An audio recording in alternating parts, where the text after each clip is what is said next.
Okay guys, today I'm going to show you the recipe for blueberry low carb muffins, and they are so good. Here are the ingredients and we're going to whip this up. They are so good. I ate 5 of them in 2 days. That's how good they were. They were delicious.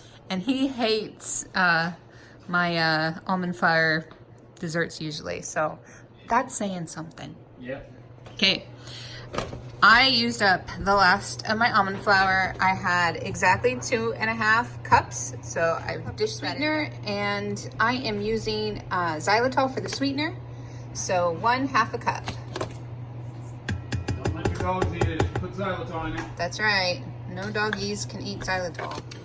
Okay, the next ingredient is 1.5 teaspoons of baking powder. We have some pure sea salt, and we are going to do 1/4 teaspoon of sea salt. Okay, you can use coconut oil or butter, but you need 1/3 cup of butter or coconut oil. All right, I am going to mix together the dry ingredients just to make sure it's mixed up before I add the wet. The recipe says to melt the butter, so I kind of melted it, but not all the way. I'm gonna need 1/3 cup of almond milk. I use unsweetened vanilla. Okay, it called for 3 eggs, so I just added the 3 eggs, and now I am going to mix this up.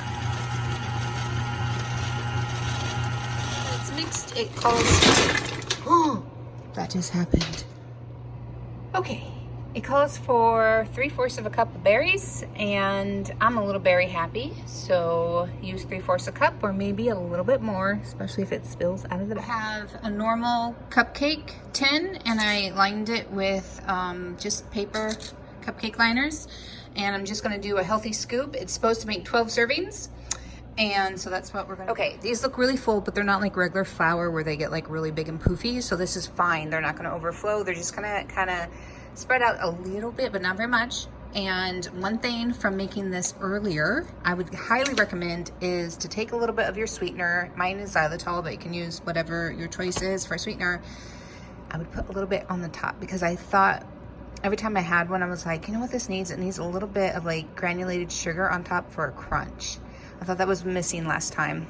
So I would highly recommend that if you guys are gonna make. Okay, and there you have it. I'm going to put these in the oven at 350 for 30 minutes because that's how long it took last time. The recipe calls for 22 to 25 minutes, but I found that mine cooks a little slower, so I needed 30 minutes. But check yours at maybe 25, but just wait until they're kind of golden brown.